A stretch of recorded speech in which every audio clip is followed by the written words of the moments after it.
While there are WHO alert on viral hepatitis, India accounted for 11.6% of the total viral hepatitis disease burden globally in 2022, making it the country with the second highest disease load after China, according to the World Health Organization (WHO) Global Hepatitis Report 2024 released recently. Recently, WHO के द्वारा world global hepatitis report 2024 release किया गया है, जिसमें total viral hepatitis disease का 11.6% जो disease है वो इंडिया के अंदर शो किया गया। इस फाइंडिंग्स के अंदर टॉप पर चाइना आता है और सेकंड हाईएस्ट डिसीज नंबर अगर देखा जाए तो इंडिया के अंदर है। Bangladesh, China, Ethiopia, India, Indonesia, Nigeria, Pakistan, and Philippines, the Russia Federation, and Vietnam collectively shoulder nearly two-thirds of the global burden of hepatitis B and C.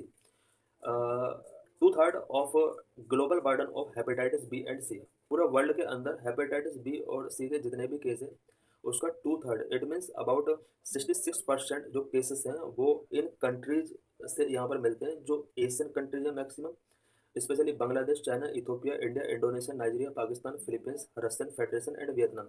ये वो countries हैं जिनमें ओवरऑल केसेस का 66% cases यहाँ पर मिलते हैं। What is hepatitis? Hepatitis क्या होता है? Hepatitis is an inflammation of the liver that is caused by a variety of infectious viruses and non-infectious agents, leading to a range of health problems, some of which can be fatal. Hepatitis liver inflammation है जो कि infectious virus की वजह से हो सकता है या फिर नॉन इन्फेक्टियस एजेंट्स की वजह से हो सकता है, जिसकी वजह से बहुत सारी हेल्थ प्रॉब्लम्स जनरेट हो सकती हैं, कुछ प्रॉब्लम्स जो कि फटल यानी डेथ का कॉज भी बन सकती हैं। There are 5 main strains of hepatitis virus as type A B C D and E. Hepatitis virus के 5 स्ट्रेन होते हैं, A B C D and E. In particular, type B and C lead to chronic disease and together are the most common cause of liver cirrhosis, liver cancer, viral hepatitis related death. इसमें सबसे danger जो होता है वो hepatitis B and सी होता है, ये chronic disease होते हैं और ओवरऑल डिसीज का सबसे डेंजर डिसीज में ये आता है। इसमें लिवर सिरोसिस, लिवर कैंसर या फिर वायरल हेपेटाइटिस रिलेटेड डेथ भी यहाँ पर हो सकती है। An estimated 354 million people worldwide live with hepatitis B or C, and for most treatment remains beyond reach, according to WHO। WHO का जो ये रिपोर्ट आया है, इस रिपोर्ट के अकॉर्डिंग ओवरऑल वर्ल्ड में 354 मिलियन पीपल हेपेटाइटिस बी और सी से अफेक्टेड है। It means about 35 crore 40 lakh के आसपास पीपल पूरे वर्ल्ड के अंदर हेपेटाइटिस बी और सी से इन्फेक्टेड है। What are the report highlight? अभी जो रिपोर्ट आया है इसकी क्या क्या हाईलाइट्स है? As per the report, the disease is the second leading infectious cause of death globally with 1.3 million death per year, the same as tuberculosis, a top infectious killer। पूरा world के अंदर infectious killer का अगर disease देखा जाए तो वो TB है। इसके बाद सेकंड नंबर पर जो आता है वो यही एक प्रॉब्लम है, हेपेटाइटिस की प्रॉब्लम, जिसकी वजह से सबसे ज़्यादा डेथ ग्लोबली होता है और एवरेज यहाँ पर 1.3 million about 13 lakh death per year यहाँ पर होता है टीबी की वजह से। उसके बाद सेकंड नंबर पर हेपेटाइटिस की वजह से वर्ल्ड के अंदर डेथ होती है। New data from 187 countries show that the estimated number of deaths from viral hepatitis increased from 1.1 million in 2019 to 1.3 million in 2022। ये जो सर्वे किया गया है या ये जो रिपोर्ट मेकिंग किया गया है 187 कंट्रीज का एक कंबाइंड डाटा है, उसके हिसाब से यहाँ पर एक रिपोर्ट रेडी की गई है। हेपेटाइटिस की वजह से 2019 में जहाँ 1.1 मिलियन डेथ हुआ था, it means about 11 lakh persons का यहाँ पर डेथ हुआ था, वो नंबर 1.3 मिलियन हो चुका है 2022 में। इट मीन्स लगभग 13 लाख लोग का यहाँ पर डेथ हुआ था 2022 में हेपेटाइटिस की वजह से। Of this 83% were caused by hepatitis B and 17% by hepatitis C. 83% hepatitis B की वजह से यहाँ पर डेथ हुआ था, जबकि यहाँ पर 17% हेपेटाइटिस सी की वजह से लोगों का डेथ हुआ था। इट मीन्स हेपेटाइटिस बी की वजह से यहाँ पर डेथ का जो रेट है वो बहुत ज़्यादा है, जबकि हेपेटाइटिस सी की वजह से डेथ का रेट ओनली 17% है। Every day there are 3,500 people dying globally due to hepatitis B and C infection. ये जो इन्फेक्शन है हेपेटाइटिस बी एंड सी, इसकी वजह से ग्लोबली अगर देखा जाए पर डे 3,500 पीपल डाई होते हैं। Half of the burden of chronic hepatitis B and C infection is among people age 30 to 54 years old with 12% among children under 18 years of age. बात अगर एज की जाए तो ये जो ओवरऑल डाटा है पूरे वर्ल्ड के अंदर 30 to 54 ईयर्स ओल्ड पर्सन के अंदर हेपेटाइटिस बी और सी का जो इन्फेक्शन है वो ओवरऑल केस का हाफ है। इट मीन्स ज़्यादातर जो केस हैं 30 to 54 ऑफ ईयर्स के जो ओल्ड पर्सन है उनके अंदर ज़्यादातर केस देखने को मिले हैं, जबकि 18 ईयर्स के अंडर जो चिल्ड्रन है ओनली 12% के अंदर ऐसे केस यहाँ पर देखे गए हैं। Man account for 58% of all cases. बात अगर मैन और वुमेन की जाए तो यहाँ पर मैन 58% रिस्पॉन्सिबल है। Why India vulnerable? इंडिया के अंदर इतना ज़्यादा केस है वो उसका रीजन क्या है? Doctors attribute the large number of cases to several reasons including high population density, lack of awareness to symptoms, screening and treatment and not adhering और having access to good hygiene practices. India के अंदर बहुत सारे problems हैं जो doctor attribute करते हैं। Population density India का बहुत ज़्यादा है, lack of awareness to symptoms को आइडेंटिफाई लोग यहाँ पर नहीं कर पाते हैं, स्क्रीनिंग एंड ट्रीटमेंट से रिलेटेड बहुत सारे प्रॉब्लम्स हैं, having access to good hygienic practices, लोगों के पास गुड हाइजीन नहीं है। तो ये कुछ फैक्टर्स हैं जिसकी वजह से हेपेटाइटिस की प्रॉब्लम लोगों को फेस करनी पड़ती है। और भी कुछ प्रॉब्लम्स हैं जिसमें one of the major reason for increasing burden of hepatitis in India is the high prevalence of chronic viral hepatitis B and C infection. क्योंकि हेपेटाइटिस की जो फॉर्म होती है 5 और इनमें से बी एंड सी का जो इन्फेक्शन है इंडिया के अंदर बहुत ज़्यादा है। ये एक क्रॉनिक वायरल हेपेटाइटिस है, इसका प्रिवेलेंस इंडिया के अंदर हाई है, इस वजह से यहाँ पर हेपेटाइटिस का जो बर्डन है वो बहुत ज़्यादा इंक्रीज हुआ है। These chronic infections often remain asymptomatic for decades. Furthermore, the lack of widespread screening program and limited awareness about the importance of hepatitis testing contribute to a significant proportion of cases going undiagnosed। ये जो infection है ये India के अंदर इसका screening नहीं है, ना ही ट्रीटमेंट बेटर तरीके से लोग कर पा रहे हैं, और इस वजह से इंडिया में नंबर्स बहुत ज़्यादा इंक्रीज हो रहे हैं। Undiagnosed cases continue to transmit the infection, perpetuating the cycle of transmission and leading to a rise in the overall burden of all diseases। Undiagnosed case अगर हो जाते हैं इंडिया के अंदर तो इससे इन्फेक्शन ट्रांसमिट होता रहता है एक पर्सन से दूसरे पर्सन तक, तो ये भी एक रीजन इसका है। Number 2, another important factor contributing to the rising number of hepatitis case is the increasing prevalence of non viral form of disease such as alcoholic liver disease and non alcoholic fatty liver disease. India के अंदर दूसरा reason है non viral form of disease, जिसमें alcoholic liver disease include है, non alcoholic fatty liver disease भी include है। Alcoholic liver disease को हम ALD कहते हैं और non alcoholic fatty liver disease को NAFLD कहते हैं। Doctor note that the high consumption of alcohol particularly in urban areas has lead to a significant increase in ALD। India के अंदर जो अर्बन एरियाज हैं स्पेशली वहाँ पर एल्कोहल का कंजप्शन बहुत हाई है, जिसकी वजह से ALD के जो केसेस हैं इंडिया में वो बहुत ज़्यादा इंक्रीज हुए हैं। ALD means alcoholic liver disease. Additionally, the rapid rise in obesity and metabolic disorder coupled with sedentary lifestyle and dietary changes has fueled an epidemic of NAFLD in both urban and rural population।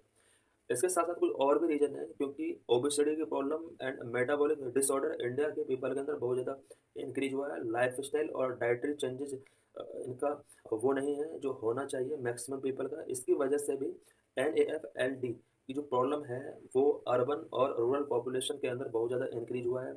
These conditions can progress to more severe form of liver disease, further compounding the burden of hepatitis in India। India में लोगों के अंदर hepatitis की problem के साथ साथ जब इस तरह की प्रॉब्लम डाइट से रिलेटेड या केयर से रिलेटेड या लाइफ स्टाइल से रिलेटेड या NAFLD से रिलेटेड प्रॉब्लम जो ऐड हो जाती है तो हेपेटाइटिस की प्रॉब्लम और भी ज़्यादा इंक्रीज हो जाती है। Mother to child transmission is responsible for most new infections in India, elimination of hepatitis B require extensive treatment coverage, immunizing and protecting every newborn and ending any discrimination against patient। कई बार ऐसा होता है कि ये जो problem है ये transmit होती है 1% टू अनदर। अगर मदर को हेपेटाइटिस की प्रॉब्लम है तो उसके जो चाइल्ड है उसके अंदर एक ट्रांसमिशन होता है इसका, और इसकी वजह से हेपेटाइटिस बी और सी की जो प्रॉब्लम है वो बहुत ज़्यादा इंक्रीज हो रही है इंडिया के अंदर। तो कोशिश ये करना चाहिए कि मदर लेवल पर उसको ट्रीटमेंट किया जाए ताकि बच्चे के अंदर ये इन्फेक्शन स्प्रेड ना हो। How can it be prevented? Hepatitis B can be prevented through vaccination and need to ensure coverage while hepatitis C is curable with medicine. Hepatitis B को प्रिवेंट करने के लिए वैक्सीनेशन और कवरेज इंश्योर करना बहुत ज़रूरी है, जबकि हेपेटाइटिस सी जो होता है इसको मेडिसिन से क्यूरेबल किया जा सकता है। In India cost of treatment is lowest as India makes the generic version of drugs. India के अंदर हेपेटाइटिस का जो ट्रीटमेंट है वो लोएस्ट है अदर कंट्री के कंपेयर में अगर देखा जाए, क्योंकि इंडिया के अंदर जो जेनेरिक वर्जन है ड्रग्स का वो खुद मेकिंग करता है India. Also, the government viral hepatitis control program offers the vaccine to high-risk adults such as healthcare workers. Government के थ्रू भी बहुत सारे यहाँ पर हेपेटाइटिस कंट्रोल प्रोग्राम लॉन्च किए गए हैं, जिसमें हाई रिस्क एडल्ट को यहाँ पर वैक्सीन प्रोवाइड कराई जाती है और हेल्थ केयर वर्कर्स को भी यहाँ पर वैक्सीन प्रोवाइड कराई जाती है। Treatment for both hepatitis B and C is available under the program. ये जो प्रोग्राम है, इस प्रोग्राम के अंदर हेपेटाइटिस बी और सी दोनों का ट्रीटमेंट अवेलेबल है। With an initial roll out of the hepatitis B vaccine in certain cities and district of India in 2002-2003, the Indian government included chronic hepatitis B infection vaccine in the childhood immunization program in 2011-12। Hepatitis B का जो vaccination start किया गया था certain cities and district के अंदर India में 2002 और 3 से स्टार्ट किया गया था। उसके बाद 2011-2012 से चाइल्डहुड इम्यूनाइजेशन प्रोग्राम के अंडर हेपेटाइटिस बी का जो वैक्सीन है वो बच्चों के लिए 11-12 में स्टार्ट कर दिया गया था गवर्नमेंट की तरफ से। Why the report significant? अभी जो रिपोर्ट आया है ये सिग्निफिकेंट क्यों है?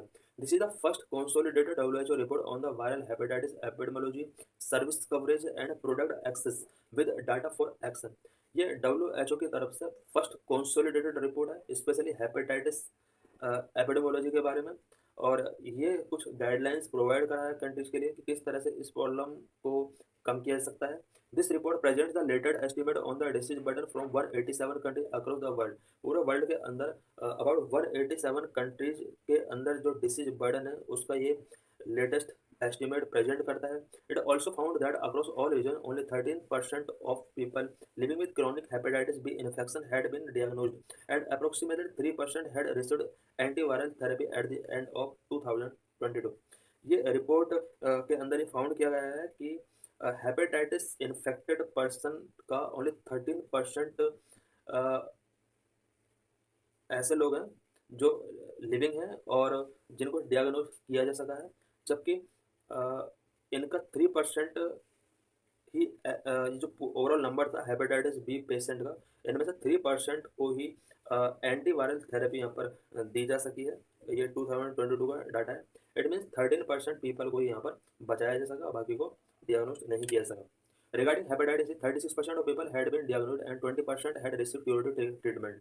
बात अगर हेपेटाइटिस सी की जाए तो यहाँ पर 36% लोग ऐसे थे जिनको डियाग्नोज किया जा चुका है और 20% लोगों को यहाँ पर क्यूरेटिव ट्रीटमेंट भी यहाँ पर दिया गया है। The result fall well below the global target to treat 80% of people living with chronic hepatitis B and hepatitis C by 2030।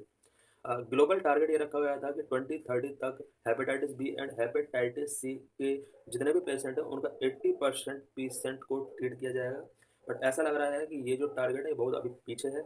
However, it does indicate slight but consistent improvement in diagnosis and treatment coverage since the reported estimate in 2019।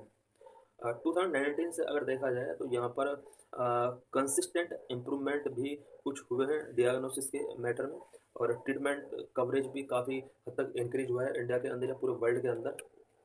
What is the way forward? The report cautioned that despite the availability of affordable genetic viral hepatitis medicine, many countries fail to procure them at lower prices। सबसे बड़ी problem यह है कि world के कुछ country आज भी इस कंडीशन में है कि वो लोअर प्राइस पर भी मेडिसिन को प्रोक्योर नहीं कर सकते, क्योंकि affordable generic viral hepatitis medicine available उनको होने के बाद भी वो अफोर्ड नहीं कर पा रहे हैं। तो कोशिश ये होनी चाहिए कि इसका जो कॉस्ट है वो कम से कम किया जाए ताकि पुअर से पुअर कंट्री भी इसको प्रोक्योर कर सके। Pricing disparity persist both across and within WHO region with many countries paying above global benchmark. बहुत सारे कंट्री ऐसे हैं जिन्हें बहुत ज़्यादा पेमेंट करना पड़ रहा है इस मेडिसिन के बदले, और बहुत सारे कंट्री ऐसे हैं जिन्हें बहुत ही लो कॉस्ट पर ही अवेलेबल है। The report add that service delivery remains centralised and vertical and many affected population still face out of pocket expense for viral hepatitis services.